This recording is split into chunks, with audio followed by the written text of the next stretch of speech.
You do have a choice. You love rumors, you love issues, you love problems, you love people calling you with their problems. You love it. That's why at the end of every night you are drained, because you are submerged yourself in dysfunctional things, people, and situations.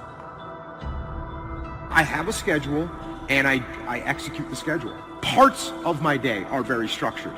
Parts of my day are very disciplined, which gives me freedom in other parts of the day. I was sick of living in my car. I've been living in my car for 3 years. I was sick of not having money. And so for me to quit, and see, that's what people do. People quit when it's at their hardest moment. But if it's at your hardest moment, why would you quit? I mean, think about it. If you're going through hell, why stop there? Move, keep going. Your life is working. If you don't like what you have produced, you are director, you are the star, you wrote this script. You lost sight of the long-term goal, and it faded. It faded from memory, and the passion dried up, so we stopped the daily tasks that will allow us to achieve our goals. And you began to rationalize. Maybe I can't. Maybe I don't really want to. Maybe this goal isn't for me. And so you give up. You let it go. No, don't do that. When you go to sleep at night, how are you going to feel about your day? All depends on who you decide to include in your day. You got 24 hours in a day. Stop running around acting as if you don't have a choice. You do have a choice. You have to become a totally different human being. In order to achieve something you've never achieved before, you have to become someone you've never been before. It's the qualities that you need to develop, qualities on the inside, incredible qualities that make you a vastly better person. Not only better in terms of character, discipline, decision-making, strength, and so on, but they make you a far better person. They round out your character in a far better way.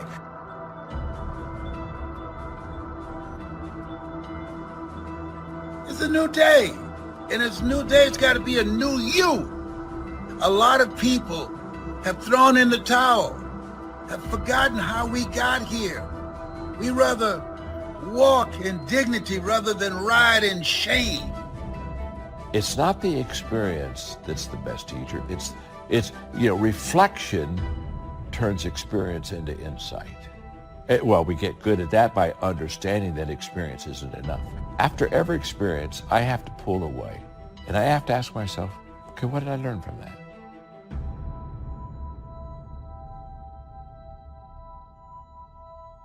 How you think and how you feel creates your state of being. So if you think insecure thoughts, in a matter of seconds, you are going to feel insecure. Your brain is monitoring how you're feeling, and you think more insecure thoughts. And the repetition of that cycle conditions the body to become the mind of insecurity. And then the person says, I am insecure. Don't go untouched. Don't go unmoved. When you walk out of here, open yourself up. Don't build up the walls. Take the walls down. Let yourself be touched by what's going on out there. Let your heart get touched. Your life comes down to your decisions, and if you change your decisions, you will change everything. And at some point, I think we all hit that moment in life where things just are not going how you thought they would go. And what's amazing about those moments is we all respond very differently. And so imagination then gives us the ability to create the inner picture.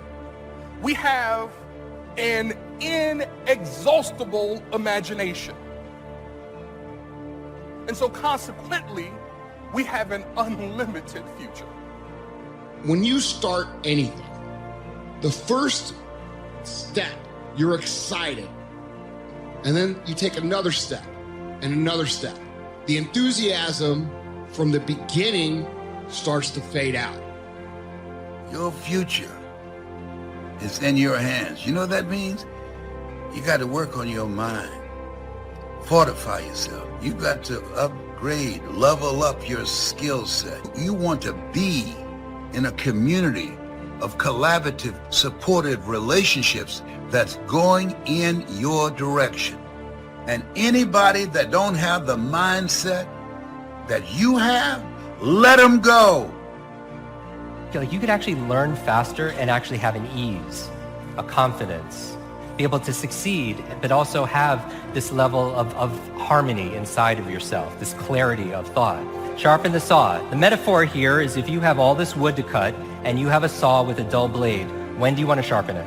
Because a lot of people are going to work hard, is going to work a lot harder, and they're have to sweat and perspire and work 3 or 4 times harder when they could have sharpened their saw. If you want to begin to make your stuff happen for you, I think that it's very important that you start trusting yourself. Listen to yourself. Don't try and make everything logical. There's some things about life that defies logic, that you just can't explain how the outcome is going to be. And then at the very end of the day, what I do, one of the last things I do after my prayer is I read through my goals and my dreams. I picture them. When I get my sleep, it's going to work on revealing to me. It's playing back the video, believe it or not, of my day in my mind, and it helps me wake up ready to get them as well. They have the magic touch. You've heard them say that about someone. Everything he touches turns to gold.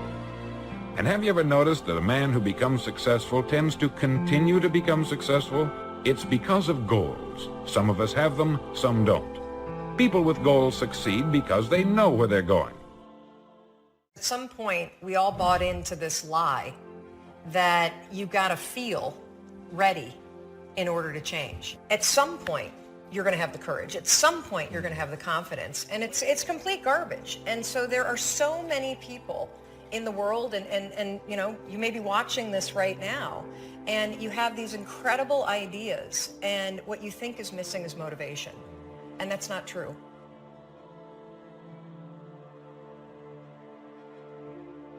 We say that success is not an accident. Failure is not an accident. So if you just follow the tracks of other successful people, no matter where you're starting from, you eventually get to the same place that they get. The 2 most important things we need to have to be happy and healthy is a sense of control, things are happening for a reason, and a sense of coherence, a feeling that things fit together.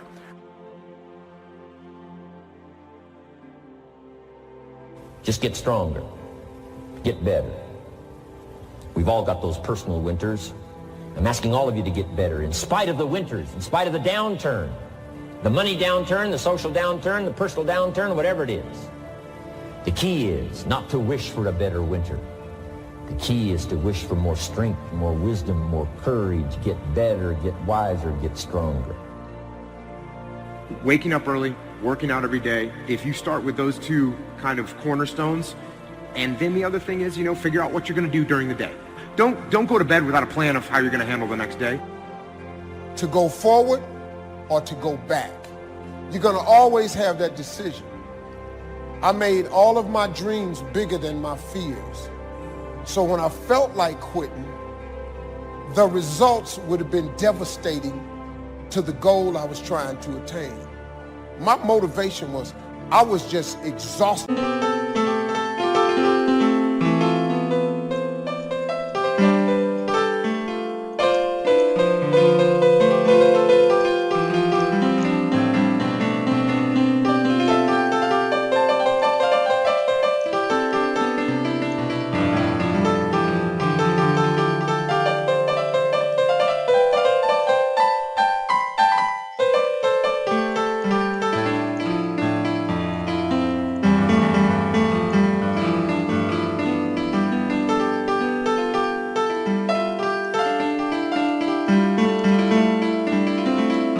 From poverty.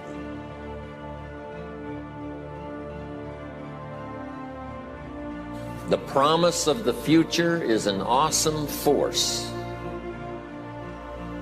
We look back for experience, but we have to look forward now for inspiration. And what gives us inspiration to get up in the morning and do our job, learn skills, develop all that we can possibly be, is the promise of the future. And it can be so powerful that it can overwhelm any adversary you might have, any difficulties you might have. Here's a key phrase. Reasons make the difference in how your life works out. Reasons make the difference in your appetite and zest for taking on the challenge, doing the job, becoming successful. Mr. Schoaf said, if you have enough reasons, you can do the most incredible things. You can get through the most difficult day. You can overcome the most unbelievable challenges if you have enough reasons. And so he said to me, if you haven't got a list of your goals, Mr. Rohn, it's probably because you don't have enough reasons. He said, I'm sure since I've met you, you have enough intelligence. And he said, you have enough good health. And he said, you have, all of those things working for you. But here's what you must work on now is to have enough reasons. Looking into the future, developing reasons. Okay. Now here's a note to make. It's important to make sure that the greatest pull on your life is the pull of the future. Some people let the past pull them back. The past can be like gravity if you let it to pull you back. Some people live in the past. They live in the darkness of the past. They live in the mistakes of the past. They live in the discouragement of the past. They didn't make it, and that affects them for the rest of their life, living in the past. So we don't want the past to pull us back, to live in the past. So make this note. Dreams and goals can become magnets. Dreams and goals can become magnets.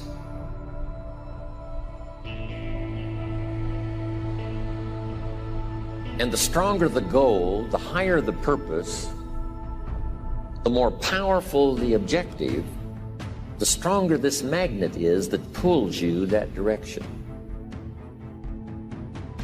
Now, not only does your goals and your objectives pull you that direction, here's what they also do. They pull you through. They pull you through all kinds of down days. They pull you through a difficult time. It'll pull you through some winter of your life.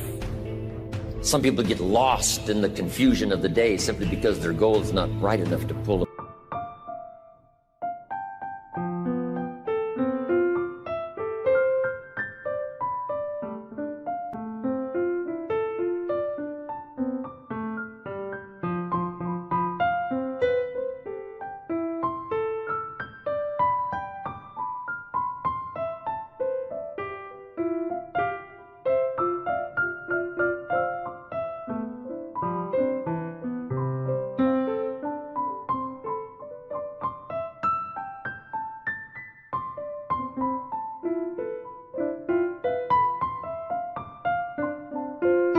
Through. Next, it's goals that drive us to take advantage of the spring. Why would the farmer put the plow in the ground in the spring if he couldn't see the vision of the harvest when the summer is finished? Is it possible to see the finished harvest? And the answer is yes.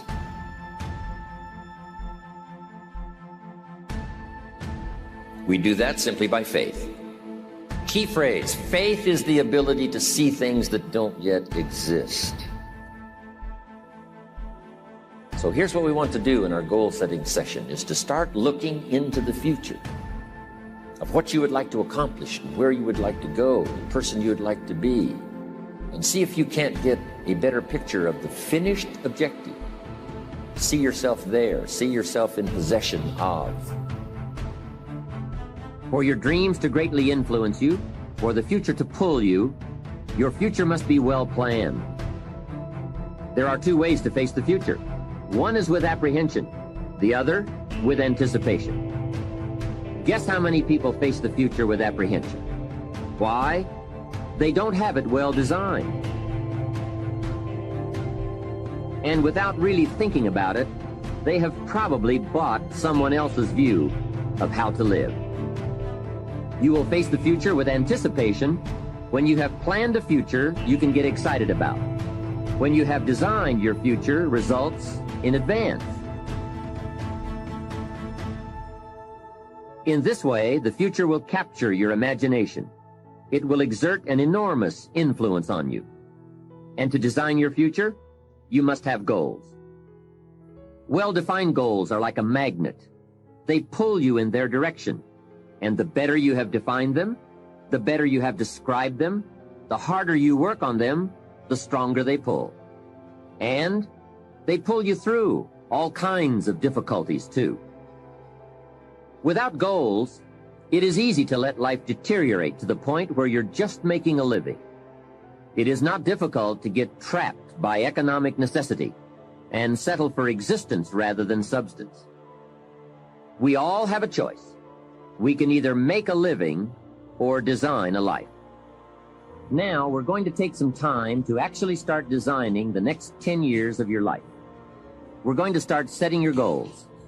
Goal setting is one of the most important skills to develop if you want to design your future. I'm going to give you enough homework not only to keep you busy for the rest of your life, but also to help you create the kind of life you may have always dreamed.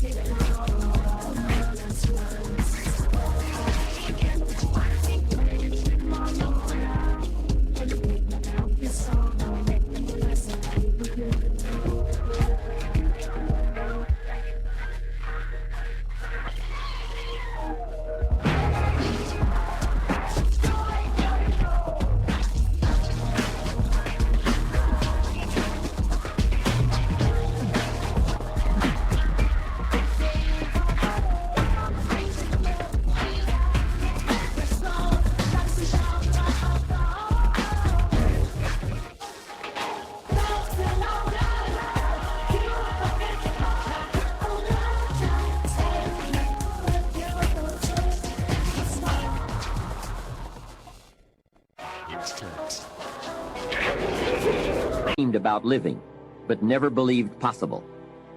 So let's get on with it. The sooner you exert the discipline, the sooner you will be enjoying the results. Once the results start to come, believe me, you won't mind the hard work and discipline it's going to take. Now, get a sheet of paper, and at the top of it, write the words, long-range goals. I'm going to ask you some questions, and I want you to jot down the answers. If you don't have paper and pen handy, follow along with me now anyway, just listening. Then later, listen again when you can write down your ideas. After I've asked the questions, which is the first part of this exercise, you can stop the tape and work on your answers. Entitle this part of it now, Workshop. And under the workshop, I'm going to ask a series of questions, and it's going to serve as a model so that you can teach this to your children, you can teach it in classes, you can teach it anywhere. Under the workshop, now here's the first question. What 5 things have you already accomplished that you're proud of? Let's take some credit before we go to work on the future. We've accomplished some things in the past. Let's give ourselves credit for that. What 5 things have you already accomplished that you're proud of?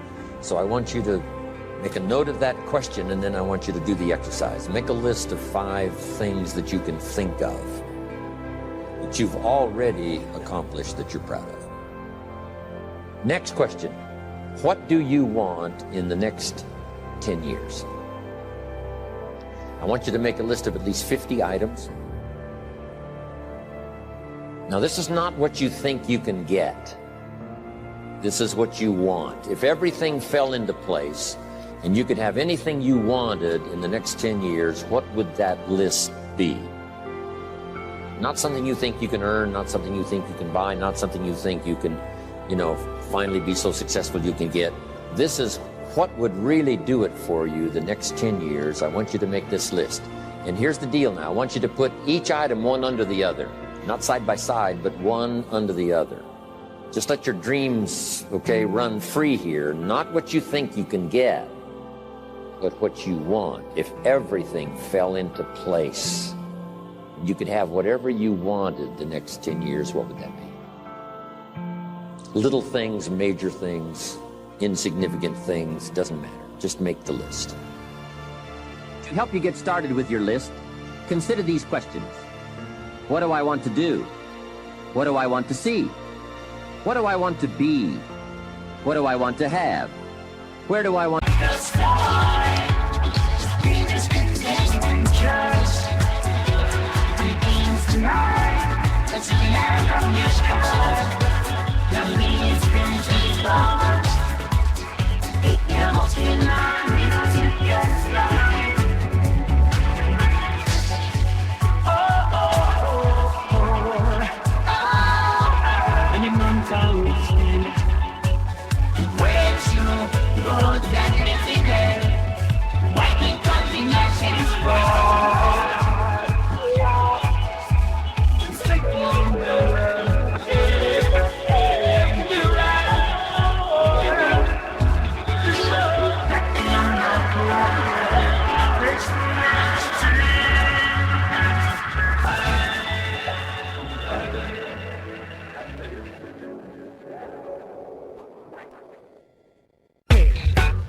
go? And what would I like to share? Now, with these thought starter questions in mind, answer the basic question. What do I want within the next 1 to 10 years? See how many things you can write down. At this point, don't take the time to describe in detail everything you want. This is the time for you to let your thoughts pour, to write fast and to abbreviate. Make the list as long as you possibly can. Try to write down at least 50 items, 50 things you want within the next 1 to 10 years. These are long-range goals. Spend about 12 to 15 minutes on this. The key is to put everything on your list. Now, the key is to take it out of your head and put it on paper. You know, you can dream about what you want, but when you start committing it to paper, now it more formalizes. Information now starts to make a composite of an idea. And ideas can turn into hotels, ideas can turn into enterprises, ideas can turn into a fabulous career. We need the information, we need the stimulation. What experiences would you like to have in the next 10 years? Parachute out of an airplane, star in a movie, start a new family, learn to play a musical instrument, try a new sport. What do you want for your children? That's a whole list in itself. Education, places you want to take them. Some changes you'd like to make, some habits you'd like to drop, some new ones you'd like to acquire. You might make a list of the people you want to meet over the next 10 years.